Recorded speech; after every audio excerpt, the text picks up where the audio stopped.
السلام علیکم، امید ہے آپ سب خیریت سے ہوں گے۔ آج کا ہمارا جو ٹاپک ہے وہ ہے آل انڈیا مسلم لیگ 1906۔ تو چلیے سب سے پہلے ہم اس کے بیک گراؤنڈ کی طرف آتے ہیں۔ تو اس کے بیک گراؤنڈ میں ہم یہ دیکھتے ہیں کہ 1857 کی جنگ آزادی کے بعد سر سید احمد خان نے اپنی سیاسی بصیرت سے مسلمانوں کو عملی سیاست میں حصہ لینے سے منع کیا تھا۔ آپ کے نزدیک ایک اعلیٰ تعلیم کے حصول کے بغیر سیاست میں کامیابی حاصل کرنا ممکن نہیں تھا۔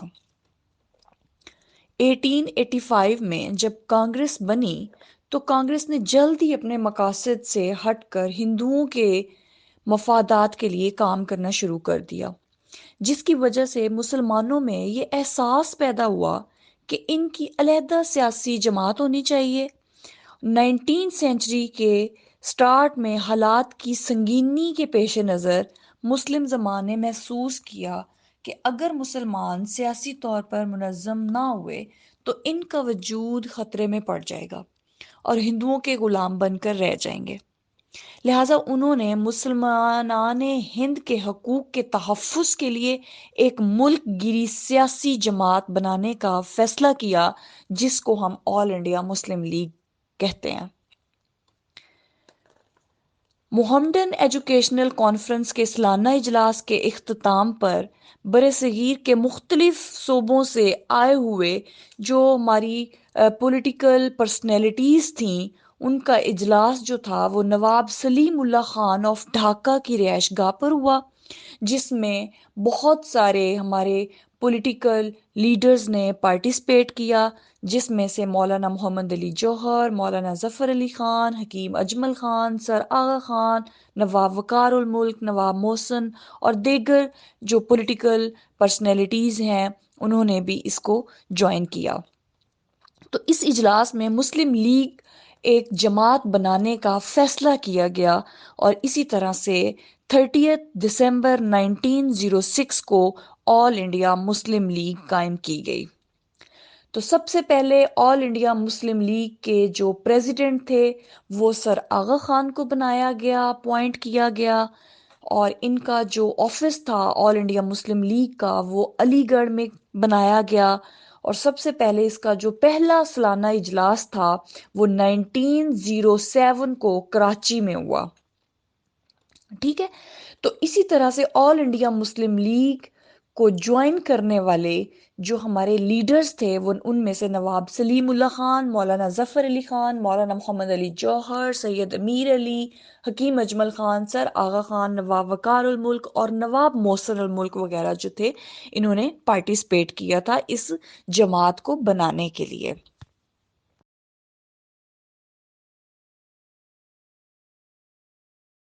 تو چلیے جی آگے ہم اس کے دیکھتے ہیں کہ causes of the establishment of All India Muslim league.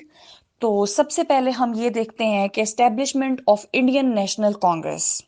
ٹھیک ہے، آل انڈیا نیشنل کانگریس جو تھی وہ 1885 میں بنائی گئی تھی ایٹ بمبے میں، بائی ایلن آکٹیوین ہیوم نے بنائی تھی۔ یہ کانگریسی جماعت تھی جو ایلن آکٹیوین ہیوم نے بنائی تھی بمبے میں 1885 میں۔ ٹھیک ہے، لیکن اس کا مقصد یہ تھا کہ ہندوستان کے جو تمام نیٹیوز ہیں ان کی نمائندگی اور ان کے حقوق کی نگہداشت کرنا، لیکن جلد ہی کانگریس نے مسلمانوں کے وجود کو کالعدم قرار دیتے ہوئے مشترکہ ہندوستانی قومیت کا پرفریب نعرہ بلند کیا، اور اس کے مطالبات سے یہ حقیقت واضح ہو گئی کہ یہ صرف ہندوؤں کی ترجمانی جماعت ہے۔ انگریز کے جارحانہ زعیم، اسلام کے دشمن سرگرمیوں کے پیش نظر سر سید احمد خان نے مسلمانوں کو کانگریس سے دور رہنے کا مشورہ دیا۔ ٹھیک ہے، تو اس کے بعد جو ہے وہ ہمارا ٹاپک آتا ہے کہ ہندو ایکسٹریمسٹ سیکٹیرین پارٹیز۔ اب ہندو بہت زیادہ ایکسٹریمسٹ پارٹیز تھیں، آرگنائزیشنز تھیں، جیسا کہ 19ویں صدی کے آخری دور میں ہندوؤں نے مسلمانوں کو ختم کرنے کے لیے ایک سارے ملک میں انتہا پسندیدہ تحریکیں چلائیں۔ 1887 میں آریہ سماج کی تحریک قائم ہوئی، جس کا نعرہ تھا ہندوستان میں صرف ہندوؤں کی سرزمین ہے، مسلمانوں کے لیے صرف دو ہی راستے ہیں، یا تو وہ ہندو صوبت کو قبول کریں یا پھر ملک سے باہر چلے جائیں، ہندو مت کو قبول کریں۔ تو 1883 میں دیو سماج تحریک کا آغاز ہوا۔ یہ تحریک بھی اسلامی دشمنی میں پیش تھی۔ 1900 میں ایک انتہا پسند ہندو تحریکیں محاسبہ قائم ہوئی، جو مسلمانوں کے جائز مطالبات کی ہمیشہ مخالفت کرتی تھی۔ یہ تحریکیں مسلمانوں کے حقوق کے لیے بہت بڑا خطرہ تھی، لہٰذا مسلمانوں میں یہ احساس پیدا ہونے لگا کہ ان کی اپنی ایک سیاسی جماعت ہونی چاہیے، تاکہ وہ کانگریس اور انتہا پسند تحریکوں کو زہریلے اور پروپیگنڈے کا مؤثر جواب دے سکے۔ ٹھیک ہے، نیکسٹ آتا ہے پھر ہمارا پارٹیشن آف بنگال 1905 to 1911۔ اکتوبر 1905 میں لارڈ کرزن نے بنگال کو انتظامی، سیاسی اور دیگر وجوہات کی بنا پر دو حصوں میں تقسیم کر دیا تھا۔ اس تقسیم سے مشرقی بنگال ایک مسلم اکثریتی صوبہ بن گیا اور مسلمانوں کو ہندوؤں کے اقتصادی تسلط اور سیاسی احتسال سے نجات مل گئی۔ تو ان کی ترقی اور خوشحالی کے امکانات روشن ہو گئے، چنانچہ انہوں نے حکومت کے اس فیصلے کا بہت بڑی سرگرم جوشی سے استقبال کیا، مگر کانگریس اور ہندوؤں نے اس تقسیم پر شدید رد عمل کا اظہار کیا اور اس تقسیم کو مادر وطن کی تقسیم قرار دے کر احتجاج اور بائیکاٹ شروع کر دیا، اور باقی بہت ساری تحریکیں جو ہے وہ وہاں پہ سٹارٹ کر دی۔ انہوں نے جگہ جگہ پہ لوٹ مار، دہشت گردی کی وارداتیں سٹارٹ کر دیں۔ کانگریس جو کل ہندوستان کی نمائندہ جماعت ہونے کا دعویٰ کرتی تھی، تقسیم بنگال کی مخالفت نے اس کی تردید کر دی، کلیئر کر دیا کہ ان حالات میں مسلمانوں کو احساس ہوا کہ انہیں اپنے سیاسی حقوق کے تحفظ کے لیے ایک سیاسی تنظیم کے تحت متحد ہونا پڑے گا۔ ٹھیک ہے، نیکسٹ ہمارا ہے جو اردو ہندی کنٹروورسی جو سٹارٹ ہوا 1867 بنارس میں سٹارٹ ہوا۔ یہ اردو زبان مسلمان ہند کا عظیم ورثہ تھی۔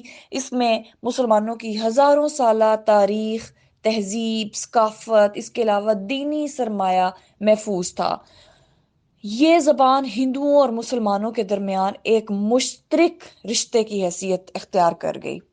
تو 1867 میں بنارس کے ہندوؤں نے اردو زبان اور فارسی رسم الخط کے خلاف زبردست ایک مہم سٹارٹ کی اور اس کا مطالبہ کیا۔ دفتروں اور ان کے جو عدالتیں تھیں اس میں ہندی زبان کو آفیشیل لینگویج جو ہے انہوں نے کہا کہ اس کو پروموٹ کیا جائے، آفیشیل لینگویج، اور وقت گزرنے کے ساتھ ساتھ اس مطالبے کی شدت میں بھی اضافہ ہوتا چلا گیا۔ اردو ہندی تنازع نے سر سید احمد خان اور دوسرے باقی پولیٹیکل لیڈرز جو تھے ان کے انداز فکر میں نمایاں تبدیلی کی کہ انہیں یقین ہو گیا کہ دونوں کا بطور ایک قوم ساتھ چلنا پاسبل نہیں ہے۔ اور سر سید احمد خان ابھی تو اختلاف کم ہے لیکن وقت کے ساتھ ساتھ جو ہے انہوں نے بڑھتا چلا گیا، اور اس جھگڑے نے ہندوؤں کا اصلی روپ ظاہر کیا۔ ہندو اردو زبان اور فارسی زبان کو نظر انداز کر کے مسلمانوں کے تہذیبی ثقافتی ورثوں کو تباہ کرنا چاہتے تھے۔ اس لیے مسلمانوں کے جداگانہ وجود اور ملی تخصص کو ختم کیا جا سکے، اس پر نواب محسن الملک اور دیگر مسلم زمانے نے محسوس کیا کہ اگر مسلمانوں کے سیاسی مفاد کے تحفظ کے لیے ایک تنظیم کا قیام ہونا بہت ضروری ہے۔ اب اردو ہندی کانفلکٹ جو تھا وہ 1867 بنارس میں سٹارٹ ہوا۔ تو اس میں یہ تھا ان شارٹ کہ وہ ہندی لینگویج کو آفیشیل لینگویج قرار دینا چاہتے تھے اور اردو لینگویج کو ریپلیس کرنا چاہتے تھے۔ تو اسی طرح سے پھر آگے ہمارا ٹاپک آتا ہے پرابلم آف سکالٹرنگ کاؤ۔ تو گائے کے ذبح کا مسئلہ جو ہے وہ ہندوؤں اور مسلمانوں کے درمیان شدید اختلاف کا باعث بنا ہے کہ یہ بھی ایک بہت بڑی وجہ تھی، بہت بڑی ریزن تھی، جو ایک ہماری آل انڈیا مسلم لیگ یا مسلم لیگ جب بنائی گئی تو اس میں ان پوائنٹس کو بھی اگنور نہیں کیا گیا۔ تو یہ ریزنز تھیں جس کی بنا پہ مسلمانوں کے لیے ایک الگ سیاسی جماعت بنانے کا فیصلہ کیا گیا۔ تو اس میں جو ہے گائے کے ذبح کا مسئلہ ہندوؤں اور مسلمانوں کے درمیان شدید کانفلکٹ کا باعث بنا رہا۔ ہندو جبکہ ایک گائے کو ایک مقدس جانور سمجھ کر اس کا بے حد احترام کرتے ہیں، جبکہ مسلمان گائے کا گوشت جو ہے وہ بڑے شوق سے کھاتے ہیں، جس سے ہندوؤں کے مذہبی جذبات مجروح ہوتے ہیں کہ وہ کہتے ہیں کہ ہمارے جو ایموشنز ہیں، ہمارے جو جذبات ہیں، ان کو ڈسہرٹ کیا جاتا ہے۔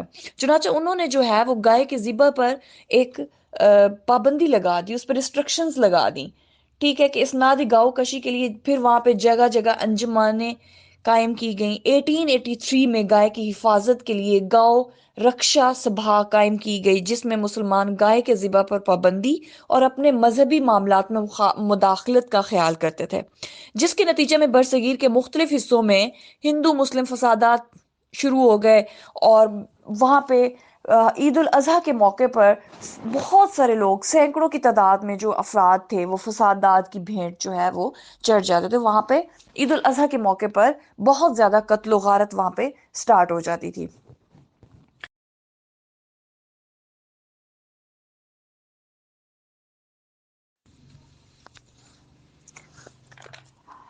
اچھا، تو نیکسٹ ہمارا جو ہے ایک to save the Muslim identity, تو اس میں ہم یہ دیکھیں گے کہ جنگ آزادی کے بعد مسلمانوں کو سیاسی طور پر اگنور کر دیا گیا تھا، تو ہندوؤں نے انگریزوں کے ساتھ مل کر مسلمانوں پر سیاسی دباؤ بڑھایا اور مسلمانوں کو ہر شعبے میں نظر انداز کر دیا گیا، ٹھیک ہے۔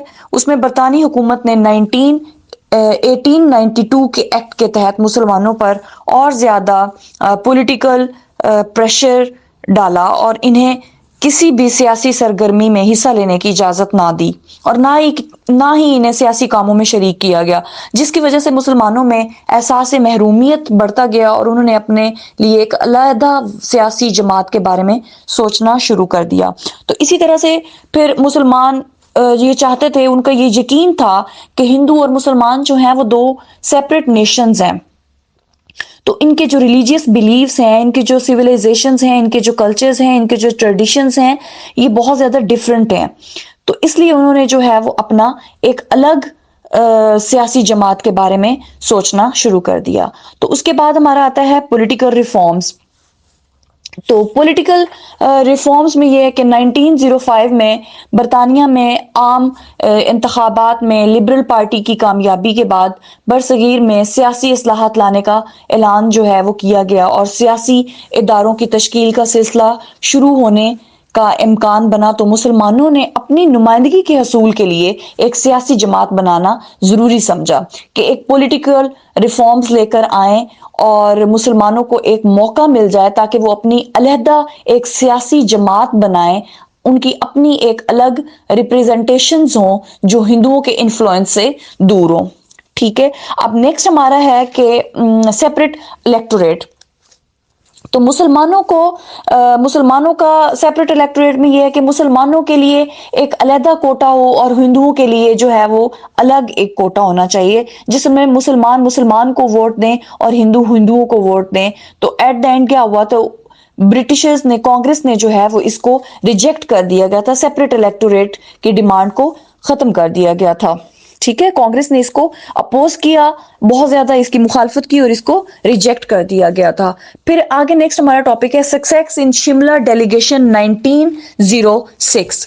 1906 میں سر آغا خان کی قیادت میں مسلمانوں کا ایک وفد جو 35 ممبرز پہ 35 ممبرز کا ایک ڈیلیگیشن تھا، جو اپنے مطالبات لے کر وائسرائے ہند لارڈ منٹو سے آ کر ملا، جس میں مسلمانوں نے اپنی سیپریٹ الیکٹوریٹ کا مطالبہ کیا۔ شملہ وفد میں مسلمانوں کو وائسرائے کی طرف سے انہوں نے ایک ہوپ دلائی، ایک پازیٹیو رسپانس ملا وائسرائے کی طرف سے، تو مسلمانوں کی اس وقت کوئی جماعت نہ تھی، اور تو شملہ وفد کے بعد مسلمانوں نے شدت سے جماعت کی ضرورت محسوس کی، جو مسلم لیگ کی صورت میں پوری ہوئی، ٹھیک ہے۔ اب اس کے بعد جو demands of the Shimla delegation ہے، اس میں ڈیمانڈز کیا تھیں شملہ ڈیلیگیشنز کی، تو جس میں ون بائی ون ان کو ایکسپلین کروں گی۔ Representation more than their population would be given to the Muslim of India, کہ جن علاقوں میں مسلمانوں کی تعداد کم بھی ہے اور یا زیادہ ہے، مسلمان میجورٹیز ہیں یا مائنورٹیز ہیں، تو ان کو ایک ریپریزنٹیشنز دی جائے، ان کو ایک پورا پورا حق دیا جائے انڈیا میں. ٹھیک ہے. Separate electorate would be approved for the Muslim of India, کہ انڈیا کے اندر سیپریٹ الیکٹوریٹ کروائے جائیں، سیپریٹ الگ الیکشنز ہونے چاہیے. Reservations of the Muslim seats in government jobs, کہ گورنمنٹ جابس جو ہیں وہاں پہ مسلمانوں کے لیے سیٹس کو ریزرو رکھا جائے، ان کی ریزرویشن ہو. Special share for the Muslim in municipal اور district board, universities, senates and syndicates, کہ میونسپل اور district board, universities, senates and syndicates میں مسلمانوں کے لیے ایک اسپیشل شیئر ہونا چاہیے. نیکسٹ ہمارا ہے کہ مسلم ریپریزنٹیشن ان وائسرائے ایگزیکٹو کونسل، کہ وائسرائے ایگزیکٹو کونسل میں بھی مسلمانوں کی ریپریزنٹیشنز ہونی چاہیے. نیکسٹ ہمارے پاس ہے cooperation for the establishment of the Muslims university at Aligarh. تو اس میں یہ ہے کہ گورنمنٹ کی طرف سے مسلمانوں کے لیے ایک یونیورسٹی آف علی گڑھ جو ہے وہ بنائی جائے. تو ان تمام کا جو ہے وہ پھر آگے ہم دیکھتے ہیں کہ اس کے آبجیکٹیوز کیا تھے. کہ objectives of All India Muslim League to promote the feelings of the loyalty among the Muslims of India to the British government and to remove any misconception that may raise to the intention of the government would regarded at any its measures. اب اس میں یہ کہ مسلمانوں میں برطانوی حکومت کے متعلق وفادارانہ جذبات پیدا کرنا تھا، اور حکومت کی کارروائیوں کے بارے میں ان کے شکوک و شبہات جو تھے وہ ان کو دور کرنا تھا. نیکسٹ ہے ہمارے پاس to protect and advance the political rights and interest of the Muslim of India and to respectfully present their needs and the aspirations of the government، کہ مسلمانوں کے سیاسی حقوق کی حفاظت کرنا، ان کے مطالبات، ان کی خواہشات اور ضروریات کو اچھے طریقے سے حکومت کے سامنے پیش کرنا. نیکسٹ ہے ہمارے پاس cooperation with the other communities without prejudices or to the other enforced mentions objects of the league، کہ مسلم لیگ کے مدرجہ بالا مقاصد کو نقصان پہنچائے بغیر برصغیر کی دوسری قوموں سے تعلقات جو ہے وہ خوشگوار رکھنا یا اچھے تعلقات بلڈ کرنا. تو نیکسٹ ہمارا ہے change in the goal of the Muslim league 1913، کہ 1913 کے مسلم لیگ کے اجلاس میں ایسی قراردادیں منظور ہوئیں جس میں مسلم لیگ کے آئین میں تبدیلی عمل میں لائی گئی، جس میں خود مختار نظام حکومت کا حصول جو کہ ہندوستان کے حالات کے مطابق ہو بھی شامل کیا گیا، اس کو انکلوڈ کیا گیا، کہ ہندوستان کے عوام کی ترقی کا انحصار ہو، ہندو مسلم اتحاد یونٹی ہو. اس طرح سے ہندوؤں نے ہندو مسلم اتحاد کے لیے بھی کوشش سٹارٹ کی. Thank you very much.